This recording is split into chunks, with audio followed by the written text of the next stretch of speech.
Real quick.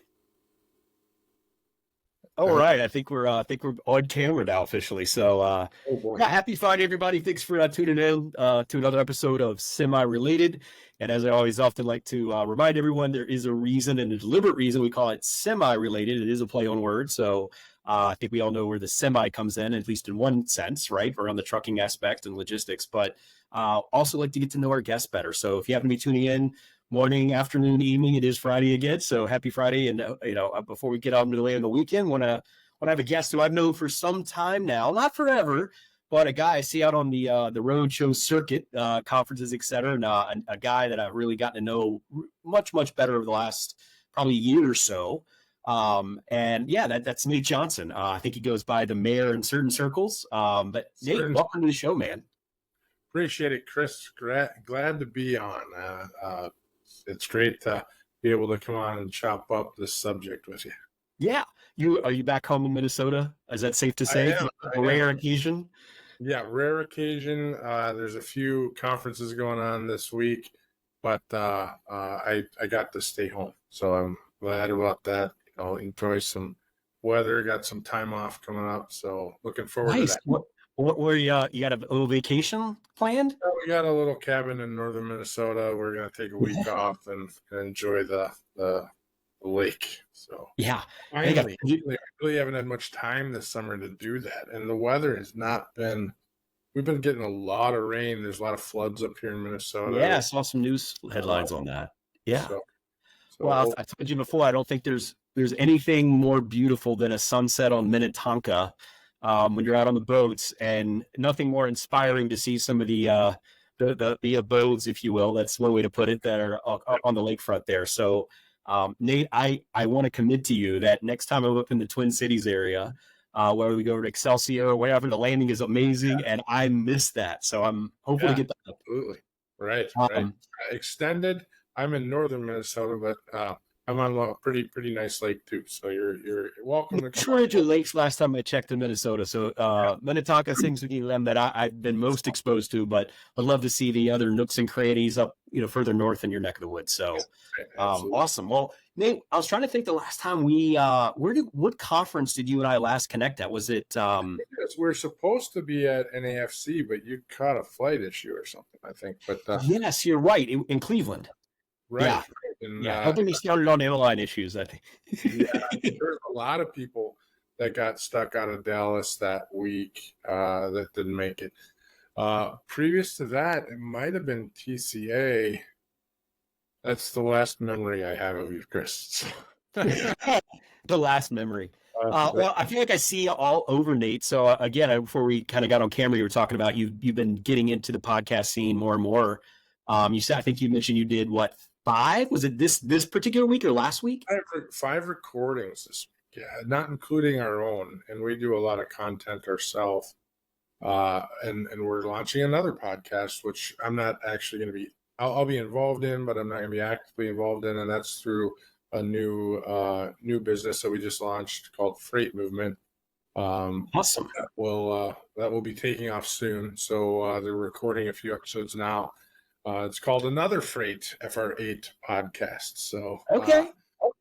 But so excited to see that one come out. But no, driving forward, we put out 2 pieces of content in a week, and we're now doing a lot of on-sites with carriers and brokers, and kind of finding some new legs. And the podcast is coming into its own and evolving. I'd say after 7 months and nearly 90 pieces of content. We have probably close to 70, 80 hours of content as well. So, wow. It's been a journey, and I went back and I looked at we're going to run a interview, my 3rd interview, I think, or 2nd or 3rd interview, coming up here on a week that I'm going to be off. And I went and I looked at how I spoke and how I worked in my recording, and I still consider myself very new at this. Sure. But going back 7 months and looking at it, it's like, oh boy, this is pretty rough. And I love the guy that I was interviewing. He's a great guy. But it's actually Chris Thomas, if you Yeah, the driver. Yeah, one of the premier drivers out there on social today. Yeah, yeah, absolutely. I consider Chris a friend and a great guy. I was just out to dinner with him at the Future Supply Chain, but um, wonderful guy. But my skill set at managing the podcast at that time was pretty weak. So it can be a full-time gig, and you look at those that have made it. Again, we mentioned whether you're going back to the Howard Stern years on Sirius, or even before then, or the Joe Rogans of the world, and many others. And I'm like you, Nate. I have time to go back. We're our worst critic, right? I hate the sound of my voice. I don't like the way I look. I'm always nitpicking, and what I've learned, I think the older we get, right, we just kind of, I don't know if we just care less, or we let up on our own scrutinizing ourselves and just kind of let it fly, right? Like it's who authentic, it's who I am. Yeah. You just go, you just do it. Yeah. And if I don't really care if I enjoy the feedback. I want the feedback. And if everybody tells me this is horrible and that's all I get, then I'd probably stop. But that's not the feedback that I get. I get a lot of positive feedback, and I adjust to some of the feedback. But the positive feedback that we get and who we get it from is why we do what we do and why we've made the adjustments. So we want to bring education, we want to bring awareness, and that's largely why we do what we do. And there's a lot of topics that are out there in the industry today that people don't really understand very well. And this industry's gotten extremely complicated over the last 20, 30 years. So at least 20 or 30, even more. Yeah. When I got into it, I was dispatching on card filing systems and everything was on paper. And trucks were much simpler to work with. And now you have technicians that are effectively managing electronic systems on trucks, and you have thousands of data points you're tracking on a truck, and the integrations that we're dealing with on the system side are, some of them, even on the so I categorize them as complex and not complex, but the not complex side are very complex, and the very complex side are wildly difficult. So so comparatively to what it was 30 years ago, this industry's taken leaps and bounds. And I said to an ATA audience the other day, lots of times in trucking, we say, this isn't rocket scientist. Well, guess who we employ and on the technology side? We employ rocket scientists because that's how complicated our stuff is. We employ those people to help us figure out our stuff. So we do have very complicated things in our world. So, Nate, do you think, it's kind of an interesting point, do you think, all things considered, go back to your earlier years, as you mentioned, 25, 30, whatever it may be, we don't want to date ourselves, right? I'm a balding man myself, with plenty of grays to go along with it. Do you think that, has it gotten better? And I don't want to use generic terms here, but when you think 30 years ago, as trucking as an industry, it may have been, I guess, technology and social and all that has put more in the limelight. COVID obviously accelerated that. But do you think overall, we've made steps forward, or do you think as a holistic perspective, 30 years ago, were the problems there? We just found other ways to get through them without leveraging technology. And now with this introduction of lots of advanced technologies, you mentioned it's always been somewhat complicated for the average, the average person that may not understand our industry as the backbone of commerce, right? We're kind of behind the scenes. It took COVID, I think, to kind of get people to understand what we do, right? When you had shortages at the grocery store and retail outlets, et cetera. But again, do you think we've made progress, or do you think some of this technology, et cetera, has actually been maybe detrimental in some ways? So you can put this down into a few categories: compliance and the changes to compliance and the technology that's been required to meet compliance. So emission standards and whatnot, that's not something that the industry would have necessarily adopted, but a truck is 60 times cleaner today than it was in the 90s. Yeah, so I agree on the environmental. Yeah. 60 trucks on the road today, or one truck. Sorry, I always have problems with math. Statistics.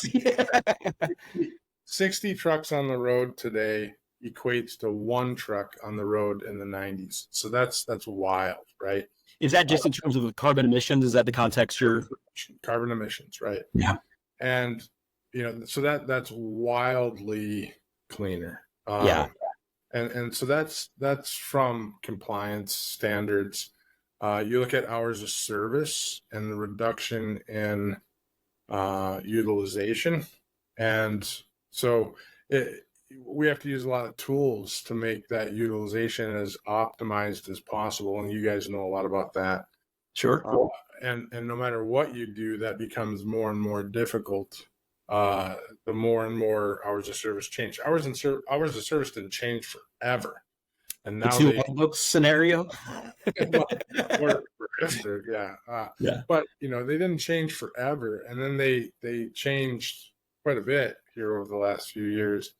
So just every time you make a change to the hours of service, think of all the systems that have to adjust, and all the concepts and ideas and supply chain adjustments. And if you have static lanes and you've engineered those lanes around hours of service, and now you throw in a half an hour break that a driver has to take in that space, or if you adjust, an 11-hour driving rule and make it 10 hours or go to 12 hours, or whatever the case may be, that changes all those static lanes. And why that hasn't happened in a while, knock on wood, those are crazy changes. So compliance has caused a lot of technology requirements. But you look at fuel mileage, for example, compliance.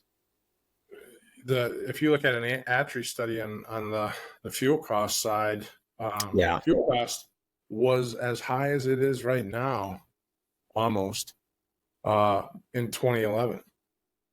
And that's per mile. Yeah. Cost per mile. And that's largely because of changes that were done to trucks on emissions. So, and that had to all be worked out. And over time, that stepped back up, and now fuel has risen in cost, and it's now very expensive.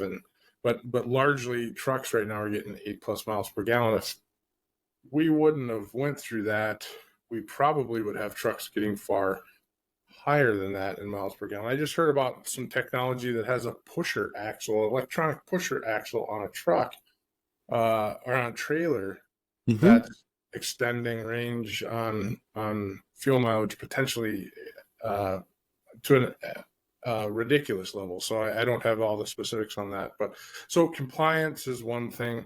You have driver retention. The workforce has changed, so they don't want to do the same job that they used to have drivers out 3-6 weeks.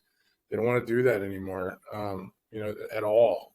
So when we talk about the driver shortage, it's not a shortage. It's a shortage of good jobs, right? So create good jobs and you won't have a shortage of drivers. So there's categories that come to this that the technology has come up to meet, and some of it's good, some of it's bad. Some of it has helped out, some of it has created more pain to get through than anything else. And that may be a good segue into the GLCS there behind you on your screen there. Was that kind of, based on your exposure and vast industry knowledge experience, tell us a little bit about how you can go through some of your background. I think LinkedIn tells a pretty good story on most of us, but adding a little more color and context to that, give us the genesis of when you decided as kind of in the mainstream industry and how the GLS concept kind of came into the picture, and obviously what you're doing today. Yeah, I really wanted to start a company like GLCS back in 2006, but I was 30, and no one's going to listen to a 30-year-old, even if I was running a substantial company at that time. No one's really going to listen to me. So I spent more time, and I ran a relatively large truck line, grew that truck line as a young adult, and then owned a truck line, and that didn't go so well. 3 years of great operation and growing it to about 100 trucks, and then an epic explosion in 3 months just due to the economy. And it's markets. Yeah. Yeah. yeah, it's market, but it errs on my part. I was used to one thing, and I hadn't really been trained in my career on how to grow slow. And, Yeah. that's something that I needed to learn. So, looking back 14 plus years ago, 14, 15 years ago, that's a lesson I needed to learn. And it was a expensive lesson. And that's where I tell people I got my doctorate in transportation. So, I then went on and worked for a refrigerated carrier, ran a refrigerated carrier for a few years, and then shifted to technology, which was always my passion. I always loved the technology space and transportation logistics. If you look at any of the companies I had worked for, owned, we were always very technology savvy, always on the cutting edge, always working with our vendors to push them as hard as we can, and always bridging whatever can be done to do things that they didn't think could be done. Actually, I think is probably the better way. So we were always challenging their products. And so when I moved into the technology side, I was in a suite of products that it was great to go there. I worked with probably 1,000 different companies, asset, non-asset based, across my tenure with them over 5.5 years. And it really came to a point where I wanted to work outside of that product line. I wanted to be able to help companies make the best choice across everything. It's a great product. We still work with a lot of their things, but I also wanted to get back into management consulting and advising. So that's actually what GLCS started as, was a management consultancy.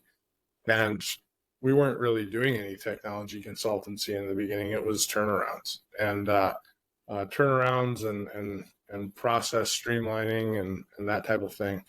And so that's the first 18 months of GLCS's existence, was mostly management consulting. I'd say once we were about a year old, the technology stuff started to sprinkle in. And once people started to know I was doing technology again, it kind of came on with a wave. And now we actually identify as a managed services company. So we do IT managed services. We can become an IT department. We can enhance an IT department. Lots of people know us as a system integrator. We do that as well. But first and foremost, we identify as a managed services company. We help companies with their technology. We can help through vendor selections. We can help through technology deployments. We can help support it throughout the entire life cycle of it. We have about 300 companies on a monthly basis that we're supporting right now. Impressive. And what does GLS stand for? I know this. I don't know that the audience. So it actually doesn't stand for anything anymore. Okay. Just the letters. But once upon a time, it stood for something. It doesn't matter what it stood for back in the day, because we've evolved away from those things. And we talked about rebranding, but by then, the company's known, and we put it out there, and it just didn't make sense. So we kept the GLCS and went away from the name of the company. So. Hey, just a little tidbit there. If it ain't broke, right? And if you got an established brand that people are don't confuse them, right? unless I see companies rebrand, and I think there's a reason for that. And but if you got a good brand and the awareness is there and the association, then I'm with you. Just the rest is irrelevant. So yeah. Nate, you mentioned who are you? Give us a profile of you mentioned 300 monthly subscribers or customers. I know that's kind of from the consulting services, the integration piece. Are they primarily, for the audience, right, that may be like, hey, I may be interested in getting some external perspective? What segment of the market out of those 300 do you primarily focus on? So we have an issue getting real small. So I would say and it's hard to pinpoint exactly where it's at on the down market side. So, and we're really working to explore opportunities through partnerships. So on the down market side, because we're passionate about helping smaller organizations get their businesses established right from a technology footprint. but it is difficult to engage deeply with a small market organization. So if you're not sure, reach out to us and ask. Largely, if you're 35 million or more in revenue, you're probably on that edge of being able to engage us at some level. But our trial managed services engagement, we call it application managed services, is we can usually work out something at $1,000 a month, and that's to enhance an IT department, not to be an IT department. And then we go way up. I mean, we're at a lot of the top 10. We're at a substantial number of the top 100. We work with a lot of companies. So when you say companies, is that primarily going towards the carrier? And if so, is it more the asset, more the logistics arm? Is it, and you mentioned tech vendors as well. Is it all encompassing? Asset based. I mean, we're probably a breakdown of 70% asset. We do a lot with brokerage. So, but they're going to be asset based companies with brokerages. And then we have maybe 20% to 25%. I wouldn't even give it that. When you get into the number, so there's about 1,000 to 1,300 brokerages with 10 employees or more. And when you say that we work with 300 companies, then I mean, how many companies are actually there to work with, right? Yeah. So the percentages, as you break it down, and there's 30,000 carriers that are probably in our space that, so when you start looking at TAM, there's no percentage of brokerages when you start breaking it down. So now every carrier may have some level of brokerage. So we certainly have a brokerage component. So, when you really look at it, we may engage a carrier, just an asset-based carrier only on a brokerage component, or we may engage them on both, or we may engage a pure brokerage. So, when we look at logistics / shippers, that's probably 20 to 25%. And then there's a tech component of that. That's 5 to 10% that we work with technology companies. What do you need, just kind of with your background? You mentioned you've had a lot of trials and tribulations kind of running your own asset-based trucking company, right? A lot of lessons learned, as you alluded to. What would you tell anyone now, like any advice? And again, I know you're probably like, well, I have a bill while late if you really want to learn more, but at a high level, surface. High level. If I'm just like, I'm just a contact to put it in framework. I'm a guy that saw the boom town of the COVID era and everyone making money hand over fist. And there's been other times throughout, this our own time in the industry where we've seen the highs and lows. What do you, on all things considered, on your experience and even what you do now, what are some key things that if the person who has a little extra, I happen to actually know a few people that are in other professions that said, I don't necessarily want to always have that go to Uncle Sam in form of taxes. And I think there's some benefit if they are like, I want to park some of that money and where's a good opportunity to go, I'm going to get into trucking. It seems like that can be a lucrative adventure. And again, how do you address that? Trucking is a great place to hide cash. It's also a great place to lose cash. Yeah, well said. I'm going to write that down. The best way to make $2 million in trucking is to start with $4 million. As the saying goes. Yeah, exactly. So, trucking is hard. And it's extremely hard. And so if you are in it today and you're trying to figure out which way is up and how you should establish yourself, the up market is coming. When is it coming? Don't know. I've been in the game a long time. I study the market on a day-to-day basis. I am not a micro student of it. I don't get into the specific lanes. I don't get into the specific orders, the specific shippers. I don't need to. I never have, for the most part. There is no reason. I will follow the industry trends and the seasonality trends, but nothing's changed from 20 or 30 years ago for the most part. There's a few things that have changed, but for the most part, the aggregates that push the industry are still the same.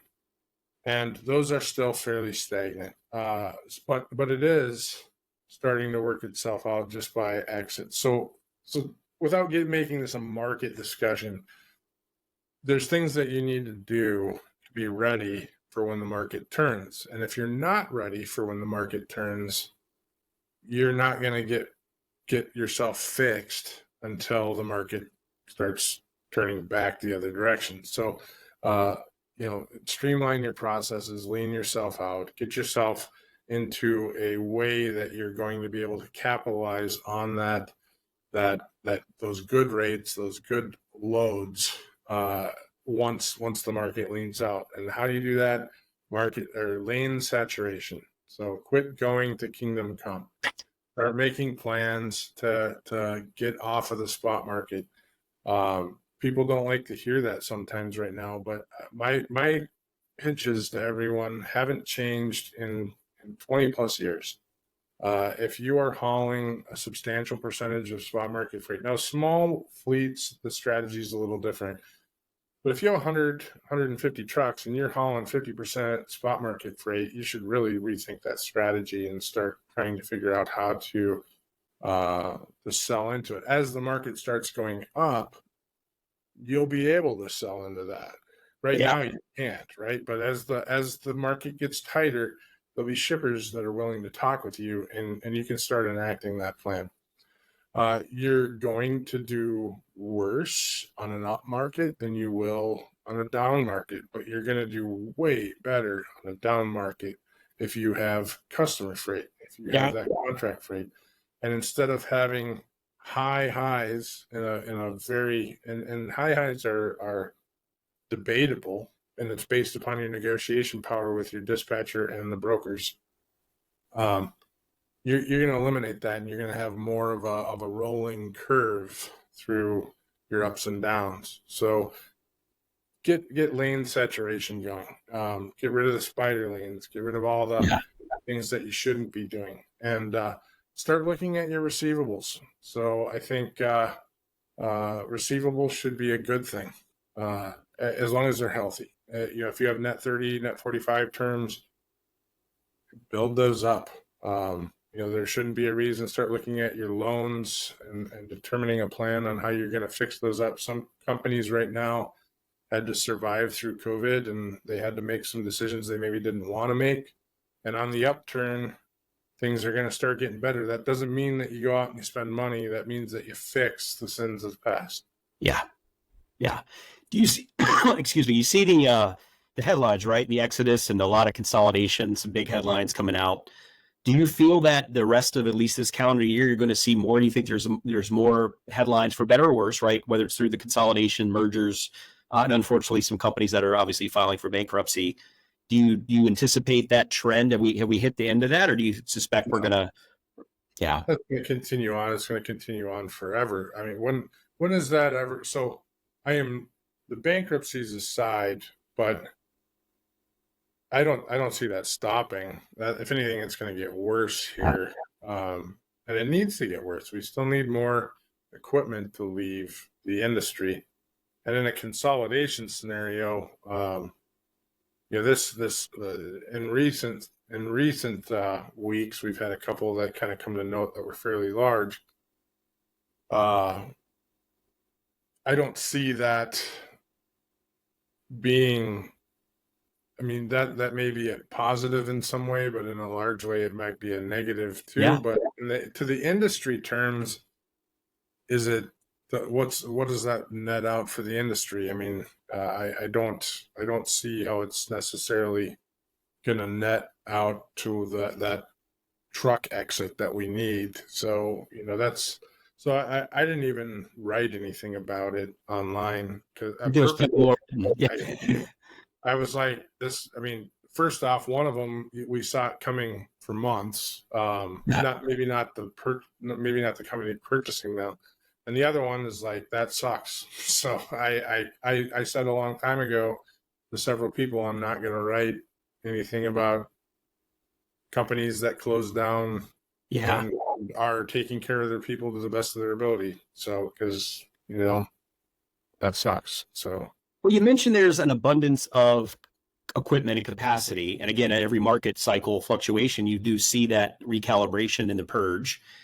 This time's been a little different, right? And, I've heard a lot of interesting theories of why that is. And I'll give you one that I heard from a guy that we both know. And he had heard it from other, sources that he trusts. And he said, this theory is that the creditors have not actually been repossessing equipment on default loans, right? They're just saying, and therefore some of these, again, it's usually smaller outfit owner ops that are saying, well, if you're not going to, if you're not going to come back and repossess my equipment, I guess the rates are all going to be whatever I can make, which obviously has a compounding effect on margin compression. Do you find any truth in that? Have you heard anything along those lines? That's a theory. That's an It's true. Okay. And it's not just small owner operators. Interesting. Do you think that's a key piece of why we haven't seen the exodus at the pace we've had? Absolutely. Equipment costs are up there on your largest expenses as a truck line. I mean, it's a major line item now. Now, the question becomes the intent behind it, and at what point the banks cannot take the hit of repoing that many pieces of equipment right now. They just can't. They don't want to. And you have all these trucks that were purchased 3-4 years ago at 50% more than what their actual value was. Right. So they can't unload them at the cost that they own them for. So there's just no way. So they're in a bit of a pinch, and they're better off letting it float in their mind, because they don't necessarily understand the industry like some of the people, or maybe they do understand the industry, and in their mind, give it 6 months, reset the loan, maybe take a little hit and run along. I'm not a banker. I can't speak on their behalf. But they're looking at their small portfolio saying, what can I do to get past this bump? And the industry is not looking good. This is a common issue across the entire industry. Let's help this guy out. And in doing so, I'm going to help myself out because I've got a problem that's obviously across the board. Now, the question comes is when the industry gets healthy and that person can't repay it, or they can't come to terms, are they still going to end up having to repo that truck? That we don't know. That we have no idea. And then do we end up in some sort of flip-flop with equipment that we're not expecting? But I believe it goes into small mid-size organizations. I don't think it's just the small operator. Do you think, and maybe I just haven't seen it really pop up on my feed too much, but why isn't this being discussed more about, like, kind of everyone's talking about, again, you mentioned it's not a theory, it's truly accurate, but I don't see anyone really, is it just like a little taboo to kind of go down that path in a public forum, or is it just like the little secret of the industry no one wants to talk about? Find out after you post this podcast and look at the Instagrams. So I've talked about it on a couple of these things this week, and we'll find out. But it's certainly not a theory. I've had let me rephrase that. Several people have told me they are in that scenario. Now, how many above and beyond that, and how many units, I have not seen the actual. Yeah, me neither. So that to that point, have I seen factual bank numbers? No, I have not. I don't know that. I would not be in that position. So, but it would be that notion of this scenario would make sense, right? And I think that, again, it's the only maybe reasonable explanation at some level, because traditionally, again, we haven't really seen this. So maybe it's the finance markets, or, again, you mentioned, I don't know if it's intentional or it's just kind of, maybe it's strategic and saying, thank you. From a finance standpoint, you just summed it up nicely, without having the Wall Street credentials nor myself, right, to go down that road. But it adds up in my head. It's not uncommon for a fleet to get into a financial pinch and want to go to their bank and reorganize their equipment loans. And maybe January is not a good month, so I want to go to 11 payments a year, or and not make a payment in January, or I want to, or I'm going to be behind 3 payments, so let's just add them on to the end of the loan and we'll pick it back up now. Or I need 3 months, or whatever the case may be. That's not an uncommon scenario. but what we're seeing right now is pretty widely spread. So those are on cases where you have an organization that's hit a struggle. They see the end of their struggle and they're going to the bank with the plan. Yeah. This is a scenario where the market's crap and we don't know what's going to happen. And, okay, so now we're talking quarter 2, 2025. And, in another quarter, we might be talking quarter 3, 2025. No one can really see out that far. No crystal ball. Yeah. Right. There's no crystal ball, but we keep pushing to the year. And, it's very simple. Interest rates have to move. Housing has to pick back up. Consumer confidence and purchasing has to go up. Yeah. Those are macro things in our economy that have to happen for trucking to go. Watch corrugated box manufacturing and see what good indicator. Yeah. And that's one I've been watching forever. And when those companies start getting hot, shipping starts to get hot. Now, that's not all our shipping, but I don't know if automotive will ever come back. I don't know. I think some of us are like, I used to purchase a new car every 3 years. Every 3 years, I just roll my car because I don't want maintenance problems. But right now, those cars don't break. So I'm contemplating running my next one. I bought a new truck. A pinky truck. Oh, yeah. I'm thinking I might keep it 6-7 years. I don't know if I need to roll this one. So I'm going to run it out at least 5, 6 and see what happens. The last one went 5 years just due to COVID. I couldn't get shortage. Yeah.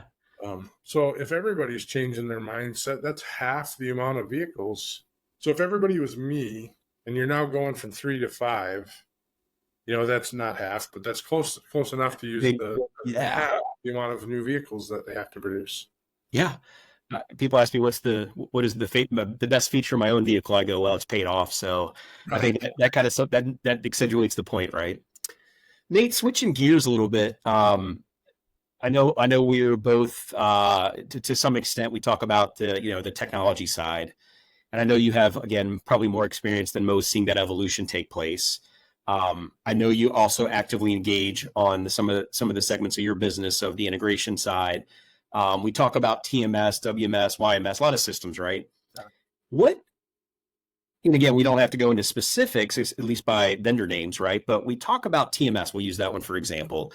What is the evolution that you've seen over the course of, say, 30 years in the TMS space? And we talked about it earlier off camera, right? There's still, we mentioned the word legacy, which, right, it has a connotation for some as, hey, that indicates they're old and antiquated. For others, it's legacy is a good thing, right? If you leave a legacy. I think Jacob off camera was mentioning that. I agree with that.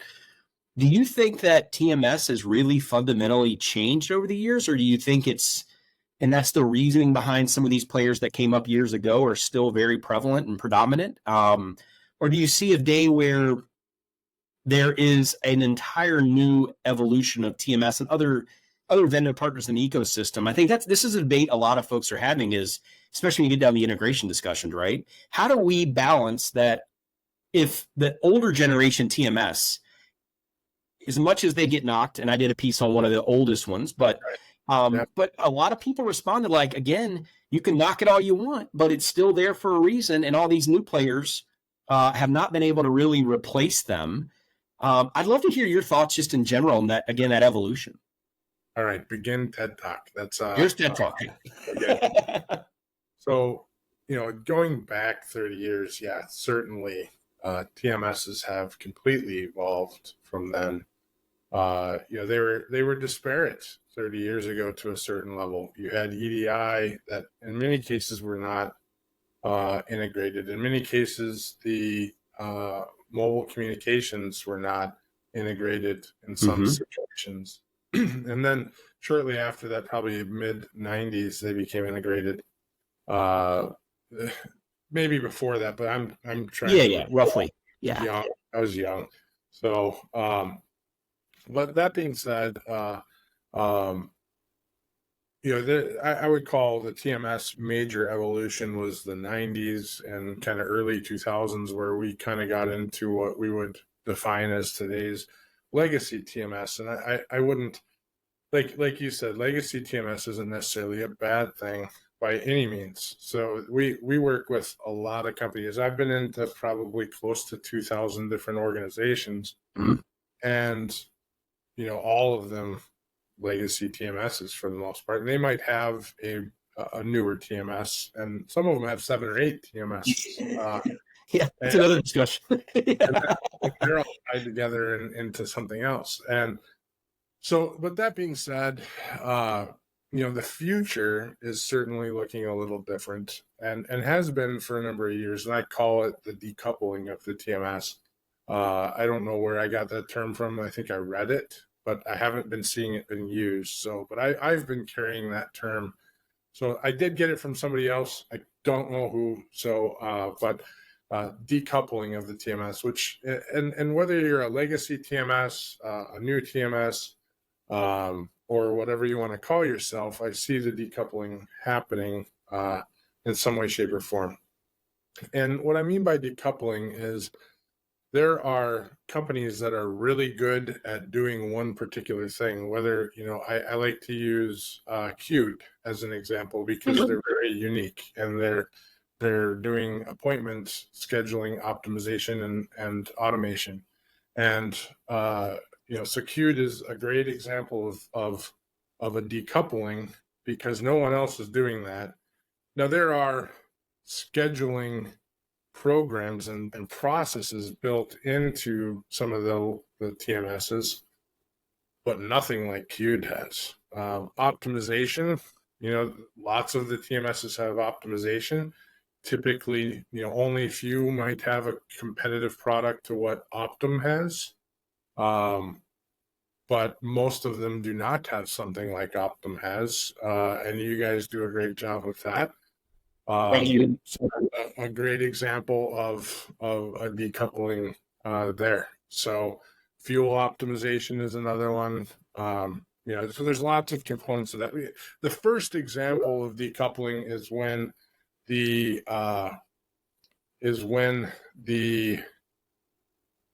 accounting packages started to come off of the TMS, probably in the early 2000s. So if not earlier than that, to be honest with you, some of the TMSs did not come with accounting packages back then, but we've seen smaller components of that happen. So that being said, that's sort of how I see the TMSs evolving, and whether they're legacy or they're not, the legacies are having to kind of scale back to adopt that process through integrations, and the new TMSs are having to be built to adopt that type of process.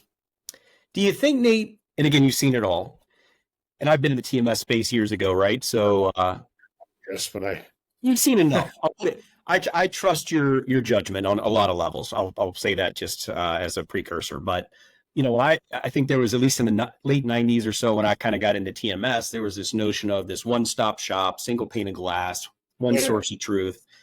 I think now you see a lot of best in breed, the niche providers, and you mentioned some of those in your previous statements there around whether it's fuel, the optimization, very broad stroke there, right? You have visibility, you have the freight pay and audit back office, some automation. All that requires integration. It's the true ecosystem of vendors that we talk about. And I think that the more discussions I have with industry folks, right, there's this debate of, everyone likes to have their webpage that we're integrated with everybody who's who, some better than others. But when you really get down to, is that really materially different than what you had 15, 20 years ago? Is it really enhancing materially to enough to where it warrants this idea of we've got to get off on-prem, we've got to go to cloud, we've got to be an attractive integration partner? And then the reality is, and we said these legacy players, granted they had a head start, right? They know the industry typically better probably than some of the younger folks getting into the space.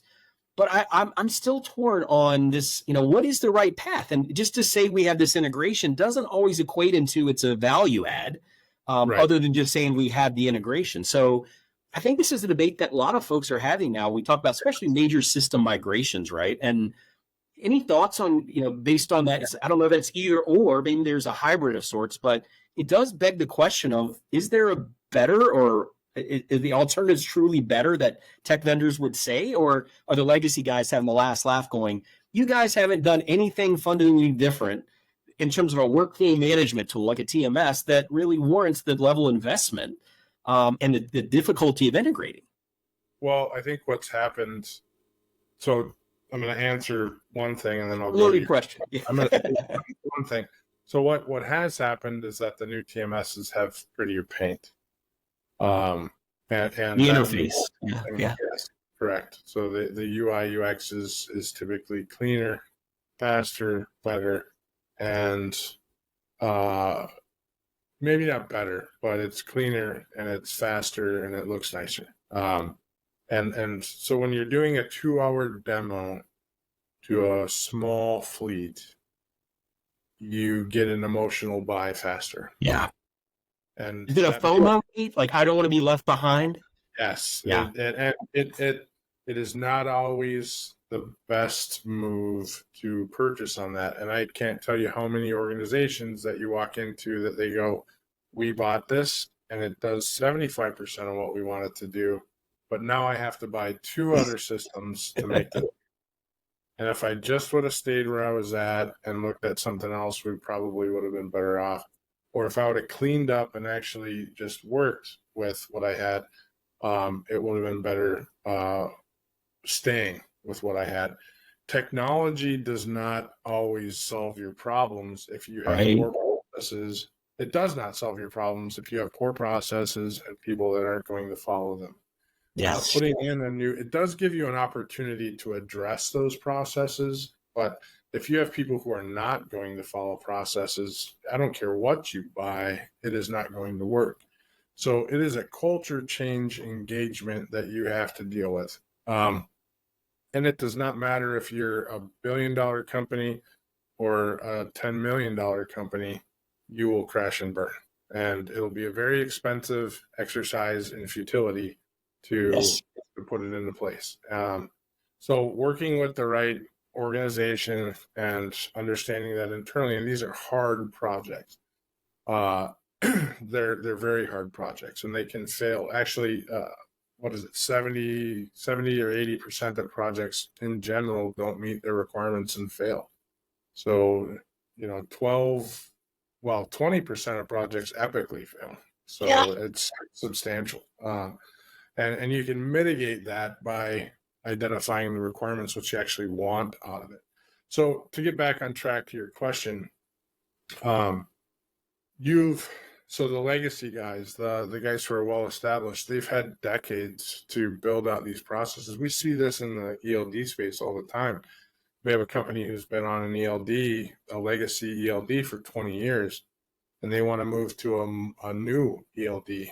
And they have 20 years of workflow that they have evolved, and they want to move to a new ELD with their 20 years of workflow tomorrow. What could go wrong? And we have gotten it to a point where we can get close to that, but it doesn't always hit 100%. We usually can get there, but it took us 5 years to get there, but it took us a while. So the new technologies on the ELD spaces are pretty amazing, and they're much more flexible. And we see some of the legacy guys coming out with new stuff now to match that. So on the TMS side, it's kind of the same thing. They're trying to get to SaaS. SaaS. On the same hand, I caution, any of our customers that we're working with, when you're moving to a SaaS TMS, I've been saying for years, what happens if the SaaS TMS gets hit? And cyber issues. Right. We've never seen a TMS get hit by a major cyber attack. And I've been, this week I called it out with CDK Global on the automotive side, and 50,000 auto dealerships being down due to their cyber attack. That's it. Will it happen? Yeah, it's going to happen. It always happens. It just hasn't happened yet. It may not be a major TMS, but it's some system is going to get hit somewhere, because no one is ever 100% protected. But what Agreed. the impact is going to be, I have no idea. But trucking getting hit by a cyber attack, taking one company down because it's an on-premise system or a closed loop system, is painful enough. Taking down 20 or 30 companies because they're all, or more, because they're all on a shared server, is going to be a headache. You're seeing that, right? I found it ironic that I think Palo Alto Networks, which is one of the marquee players in cyber, they got hacked. So I said, I tell a lot of companies that are thinking this is a really a very I think this topic is going to be more and more. It's happening. I don't know how much in the public spotlight, but I do think that a couple of factors, right?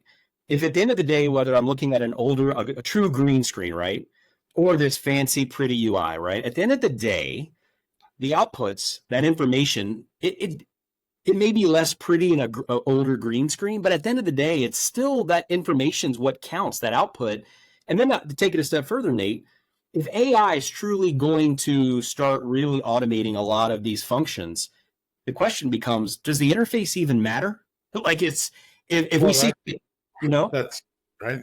That's absolutely it. And I am not a proponent of staying on a legacy AS400. I truly am not.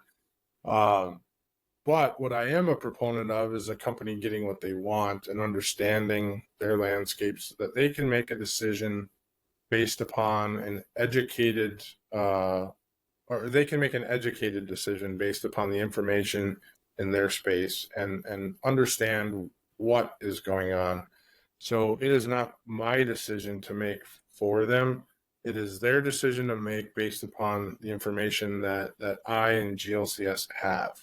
Right. So they want to stay on their AS400. I will support that, but I want them to understand what the pros and cons are with that, because creating the AI integration to an AS400 is a Herculean effort.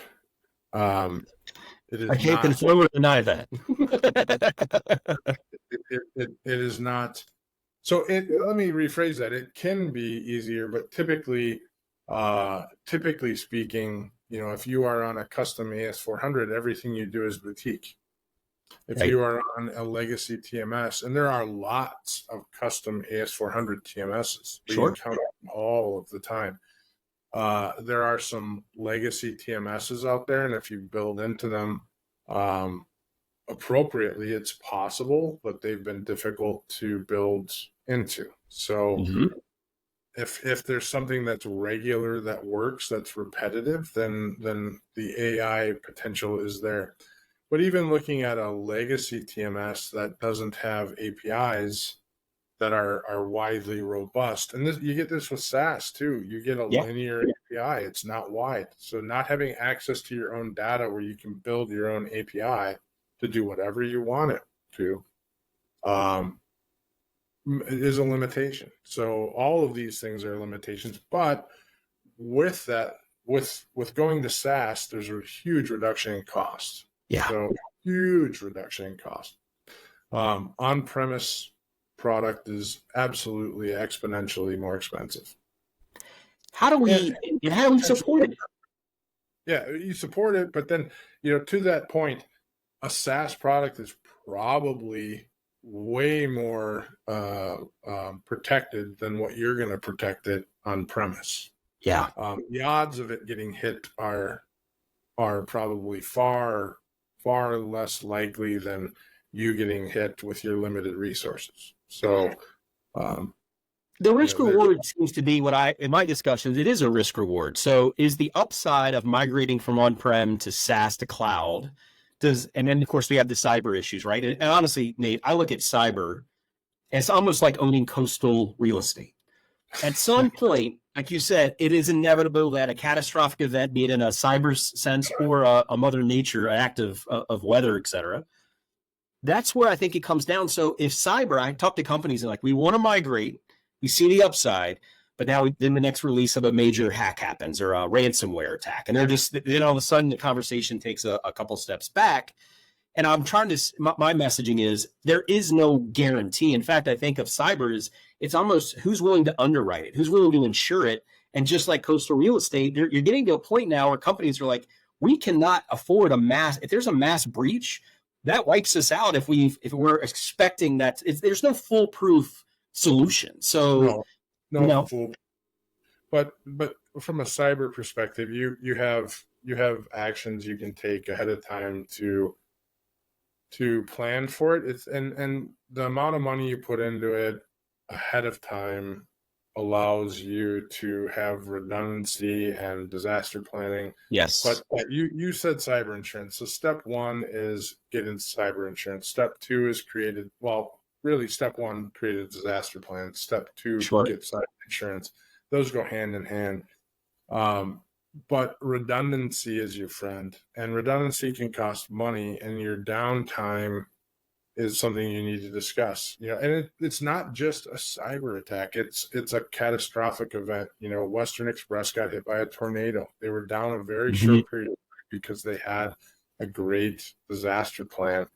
They were dispatching from a hotel. They moved everybody to a hotel, and they were able to get things up and running because they had that plan. Those things can happen. You can have your server take a dump unexpectedly. Who knows what happens? A fire in a building, whatever the case may be. There are many reasons why you would want to have a plan, but you scoped it around a cyber attack, and redundancy is your friend. So if you are in the cloud, if you are SaaS, if you are whatever the case, you got to work with that SaaS provider and say, listen, this level of redundancy, and you got to work with me. And it's going to cost you some money to get there. The bigger the organization you are, the more resources you need to put into it. And if you only want to be down for 4 hours, then you build the plan to be down for 4 hours, and then you test it. Right. You have to test it to make sure that it'll actually work. And then your team actually knows what to do when it happens. So when you get attacked, the team goes over and unplugs everything and starts plugging everything in elsewhere. So if you unplug everything from the internet, then nobody can do anything anymore. And you start acting the plan. You call your insurance company. They get the cyber experts in there, and they start dissecting everything and figuring out if you can bring up that redundant program. Because sometimes that redundant program, and then you have redundant programs as well. So it can be a variety of things. But yeah, cyber is huge. It's top of the list. So not a bad field to go into if you're a college grad right now. I'd say that's job security and then some, I'd say. And we are advisors in that. I mean, we have some people on staff, but we're advisors on that. We help sculpt the plans. But your insurance company likely can point you in the right direction. They definitely should have. The average cyber attack is what? It's either $3.3 or $4.4 million in cost. So and everybody's getting hit all the time. But 97% of the, I think it was 97%. I'm pulling this off the top of my head. 97% of cyber attacks are due to human error. Yeah. So just clicking on the email. So education. So an education program. And that kind of brings me into another component of this, right? There is the technical, whether it's cyber, just the technical functionality and features of these systems we talked about, whether it's on-prem or cloud. But you make a good point. There's still the process, the people in the process, which I often use interchangeably because people tend to follow a process. They're indoctrinated to follow the process. Whether it's the right process or not, it's a different discussion. I often find, and we kind of touched on this earlier, Nate, is, people we're humans, right? We get set in our ways, our comfort zone. We see life through a lens that's just comforting to us. And I think that there's this notion that maybe technologies that, again, with that magic bullet that helps solve that. And I often find with AI, especially, and anytime you mention the automation word, there's a natural array of emotions that are surfaced. And I think a lot of tech vendors, have really good ideas. They have good products, but there's often this lack of once you get you sign the contract, everybody's happy, the vision's been laid out.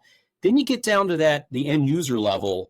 That's where I think, in my opinion, a lot of vendors really don't do a great job of explaining the why we're doing this. And at the end of the day, if there's resistance to that change, no matter how great the technology, it's often going to be put into the shelfware category because no one's going to use it.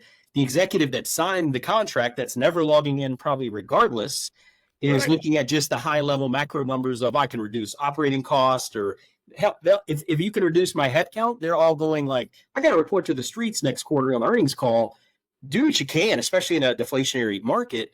And it all goes back to the fundamentals, right? As people, right? This is still a people business.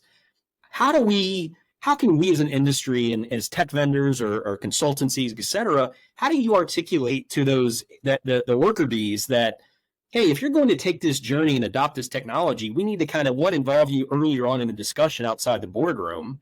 And secondly, do a better job explaining the why and get them to embrace these changes. The change management you hear is often the hardest part. Where are we missing the mark on getting that messaging out there?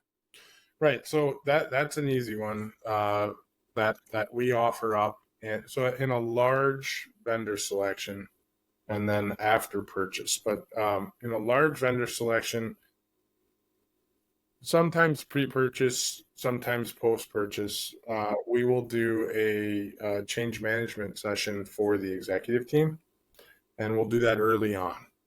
And then we do once the purchase has happened and we have a deployment plan, we'll incorporate change management at the frontline level. Mm-hmm. And we'll work with that team for them to understand what's coming, what their expectations should be, and why we're doing this. So, and it's a large scale. And you're really looking to identify 3 levels of people: those that are going to fight the adoption, those that are going to be on the fence, and those that are going to adopt it and help forward. Now, the people who fight the adoption aren't always bad. So those are kind of falling into 2 categories: those that are just going to fight it because they're going to fight it, and those that have been around a long time and know that here comes another thing that makes their life a problem. And if you can so those people you want to put on a shelf and you want to focus on them, because if you can get them on the fence or over the fence, the rest of the company will flow with them. So those are the people that we're looking for in that change management side. But I've been teaching change management classes for 20 years in some fashion. It's a passion of mine that I picked up in probably 2003, and got to have when I was with TMW, I had the pleasure of being able to teach it to fairly large groups of people. So that it's evolved over the years, and we teach a very unique form of change management, and it stems from something called high velocity culture change, which is like a 90-page pamphlet. It's evolved over the years to where it's kind of our own thing. But a high velocity culture change, some people laugh at it because it doesn't fit anywhere else. Like an oxymoron. You mean high velocity and change management? How is it? Right. It doesn't fit anywhere else in the world, but it fits really, really well in transportation because I want it now. We have to change now, and bam, bam, bam, let's go. And that is what we do in this world: is we change now, we change frequently. And once you adopt this change management, and especially if you're a organization that hasn't changed often, you just continue to change. You just continue to evolve, and you don't stop. And we've worked with a couple of companies that were very leggy. They hadn't changed in 20 years, and they're now completely different. I mean, you walk into the organization, they've been on these programs now for 3-4 years, and they are completely different. Yeah, I think you could do, just an idea, you could do an entire podcast series on change management that would probably be as relative as any other technology discussion, because that's just it. No one's debating if the technology is getting better. It's how do we adopt it and embrace it. So just putting that out there for a future episode on your series. So I largely write about leadership and change, and that's all my LinkedIn stuff mostly. Yeah. And then the technology stuff I actually don't talk about that much. So we talk a lot about getting the purchase right. Getting the purchase right is the most important thing. If you get the purchase wrong, everything's gonna fail. And you talked about people and process, and we, our trifecta here is people, process, and technology. And it's all about the people. If you have great people, you can have crappy processes and crappy technology, and you can still have an okay company. And if you have great people and okay processes and okay technology, you can have a great company. But if you have the best technology in the world and you have the best processes in the world and you have really, really bad people, your company sucks. So that's how it works. So it all stems from the people. Technology does not do anything for you if you don't have good people. Speaking of people, like I said, it kind of ties back in. What's the future of a transportation, trucking, logistics department of planners, dispatchers, the executional folks? What is the future? And again, I'm gonna phrase that on this idea of AI automation. I get this question a lot as an AI optimization vendor. What does in 5, 7, 10 years? What does that office look like, Nate? How and combining the three things, the people, the process, technology, how different is it from what we see today or 5 years ago, and again 5, 7, 10 years from now? So we're seeing a lot of automation potential in AI. And so planning is actually, when you really get down to it, and some companies think you're crazy, but a planner can easily do 200-300 plans a day. If you throw optimization on top of that, exponentially higher, whatever's left over, they can manually handle 200-300 plans a day. So when you get down to AI, can AI get into those 200-300 outliers and start making those decisions? So when optimization can't handle, the current optimization can't handle something and it leaves an outlier, what can AI close? And there'll probably always be a human decision maker there no matter what, because there's humans involved. Yeah. And the question then becomes is, what is the ratio that comes out? There you go. Smaller organizations that you get to. So if you have a 100 truck fleet, you don't really see planners at 100 truck fleets. So, if you have a 500 truck fleet and they have 2 planners, you're probably still going to have 2 planners. Because you need redundancy. Maybe you have one and you have somebody that's a utility role that's aware of it. But I don't see, at this moment today, it's still very early on. And until somebody comes out with this new amazing technology that's going to change the world, I don't see it changing much. Now, it may free up time and that role changes.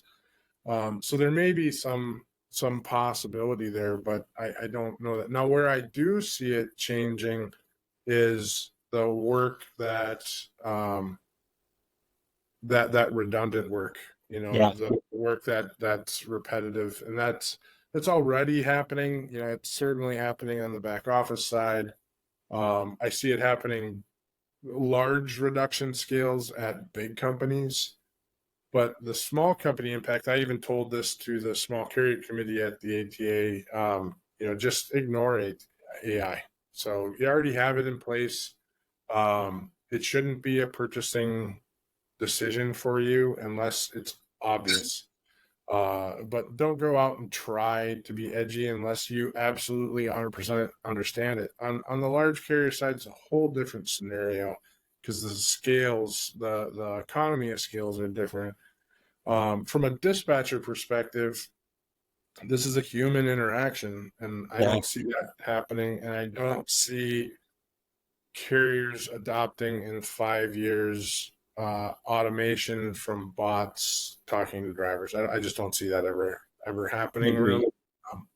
I see shop maintenance scheduling potentially happening that way. I see certain tasks potentially happening, scheduling, those type of things happening, but not much in the bot side. I see appointment scheduling going that route.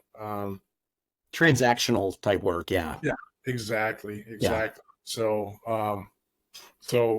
what do you see that going as? Yeah, I mean, my entire plight as I evangelize advanced technologies is, and again, I'm take it from a human centric approach, right? I'm with you. I don't sleep at night thinking a bot or an AI is kind of running my network.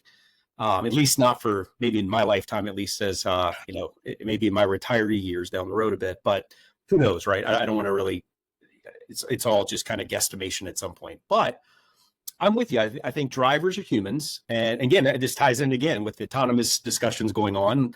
What does that mean for the human driver today? And again, I think from my experience, right, it's the challenges are still going to the challenges we see today, I don't think are solved in the next 3 to 5 years, at least to a point where we can say we fully automated the driver. Again, even in the corporate Ivy Tower, I think there's still a component. You mentioned the dispatching. These are people. I mean, I used to be, back in my operational days, and this kind of ties into my message is if only I had more time to talk to Nate, a guy I enjoy, he's a driver, he's busting his ass out there every day. I'd love to ask you how your weekend was. You're lonely, maybe if you're an OTR guy, you haven't talked to really a human or any quality level discussion that humans require as social beings. So again, my plight is to go, if only I could augment, if not fully automate, the time and the effort on those tasks that we all agree a calculator could do a better job, right? And I think that's where I envision when people ask me that question, the future is the human element never goes away. And as long as human drivers are in the equation, as long as the receiving, the facilities all have humans interacting, we need to shift the focus onto harnessing and cultivating those relationships, as often that's the deciding factor in a field of tech players that really, for the most part, you can't, as a buyer, you're often like, I can't really differentiate a lot of you guys in any category to a point where the technology itself is so compelling that I'm willing to make that leap. So then it could be, well, I just like Nate, and Nate's technology does the trick, and I have other vendors that maybe at least claim to do what Nate's technology can do, but I trust Nate. I like Nate. Right. And so I've applied that same mentality of any tech embracing an adoption of technology is maybe that is the deciding factor, right? And so I definitely, in my opinion, again, Nate, see that the future is exceptions management. I don't think machines are going to I can't go into there's this notion that when a truck has a breakdown or an accident happens or anything, I can go into a GPT. Hey, I'm going to prompt you to say what happened. Correct me if I'm wrong, Nate. I haven't yet to see a GPT response on that prompt go, here's what you do. It requires Nate or Chris to go, I gotta intervene and reconcile this because I have the knowledge and experience. I've dealt with this before. I don't trust a chat bot to give me that solution. And I don't see that happening for a while. But again, as you and I seem to be in agreement, the 80% of stuff that arguably could be automated, like let's just agree there. And that's how I go back to that user level. It almost becomes this emotional, like I hate doing this part of my job. I hate it. It's a waste of time. It doesn't generate revenue. It's taking away from the time that I could be spending on, resolving exceptions and harnessing relationships with getting more freight or my drivers, whatever that looks like. And so again, I think you and I are very aligned on where we see that fundamentally, that balancing act and harmonization act between the human element and the AI or the technology component. So that's how I try to answer the question. As I've said before, I think tech vendors often try to go in, as I work with academics and PhDs, people way smarter than me. Right. There's this notion that AI it's very polarizing. You've got people out in the Bay Area and Silicon Valley, and for right, wrong, or different, smart people. They don't understand this industry fundamentally like I think you and I do to go, you're only seeing it through an automation lens and you don't have enough context or experience or understand tribal knowledge and nuance to really, that's a broad statement you're making. And I think those companies are learning that as they stay in this game. So yeah, I think it's, again, that harmonization is the word I use. It's this in tandem. And I'm hopeful that my message resonates with not only the senior executives, but also the worker bees, the end users of going back to our earlier part. Hey, it's going this direction, but I always say technology's made us redundant from the beginning of time, whether we acknowledge that or not, but it also opens up a new world of opportunities. The key part, though, is the acceleration of tech right now is moving at a rate that's faster than I can ever recall. Yeah. But I don't for a moment, I don't undervalue that human aspect. And as long as people still do business with people, which I like to think that's the role we're living for a while during our lifetime, that's the way it is. Yeah. Yeah. No, I agree completely. The enhancing solutions to allow more interpersonal connections. Yeah. To sum that up. Yeah, no, that's the future. That's the future. Well, Nate, I know we could talk for, I've taken over an hour of your time. And I know before we got on camera, it's like, you want 30 minutes, 40, here we are at an hour and 22 minutes or so. I think that's part of us having and I always tell people this podcast is really just a reflection of the conversation you ought to have at a conference, just on a camera in a virtual setting. But Nate, again, thanks for the time. Is there any parting words or bold predictions? And I also want to leave food with the folks tuning in. Like, how do I reach Nate? I know the answer, but you may want to give him a little more context. Sure. Yeah, just, well, you can reach me, njohnson@glcs.net. Look us up at glcs.net. Watch Driving Forward every Thursday at 1 p.m. Central Time. We're typically live. We're doing some recordings right now and just do it the middle of summer, and the fact that we're out and about and running around, taking some time off, et cetera, et cetera. Yeah. Which is actually kind of fun. But we're into wisdom, live with integrity, work with integrity. That's probably the best I can give you at this point. But I think as I've evolved over 28 years, maybe that's not always how I've done business. But as I look back through time, I look at the people that we work with today and the people that the relationships that I have. I was on a call with a gentleman last night at about 6:00 who's a senior leader of a large technology organization. You would know him. And I've known him for 15, 16, 17 years, somewhere in there. And, he called me, I called him back, and he's like, "Hey, I'm sorry to bother you at night." I'm like, "No, I've known you forever. Let's have this conversation now and get it over with." And these are relationships that not get it over with. It was nothing negative. It was a conversation that just stems. It's a respect that comes out of this industry. It is the largest small industry the smallest large industry. I'm going to phrase it, yeah. In the world, and if you bring yourself up through it with integrity, just make the right decision. And sometimes making the right decision is making the wrong decision, but doing it in the right way. And because you can't make the right decision, sometimes you have to make the wrong decision because you have no choice. But you can communicate out to the people who it's going to affect and say, "Listen, I don't have any choice. I got to do it this way." And that's done with integrity. So that's what I mean by that. I think integrity, that's a core value of the United States Air Force, my former employer. I think that from my own career progression, that's been a pillar of how I try to engage, and not always easy, especially in a commercial or sales capacity, right? I think we're all, if you're in this any business, right, there is an objective, a monetary one, a revenue one. But I think that, going back to this, encompassing this conversation, I think integrity and ethical behavior, and, I look at GLCS and I will promote you just based on that notion of, I may even turn away business, or you may not like what I'm telling you, but you can walk away going, I'm going to call Nate at 6:00 on a Thursday night because I value his input and I trust Nate to give me an objective answer that is not self-serving, right? And I think that's, if everyone listening, especially in those type of roles, would adopt and embrace that versus looking at everything through short game transactional wins and not seeing the big picture. And this industry is a long game, in my opinion, right? So I will always plug you, Nate, and GLCS just based on that knowledge, that notion alone of integrity. So thank you, and maintain that. Appreciate that. Appreciate the time, Chris. Likewise, Nate, and I'm sure we'll see each other soon enough out on the circuit. So enjoy the time you got coming off the real peak. No, yeah. Outstanding. All right. Well, Nate, thanks again, man, and have a great weekend. And I'm sure we'll be in touch soon.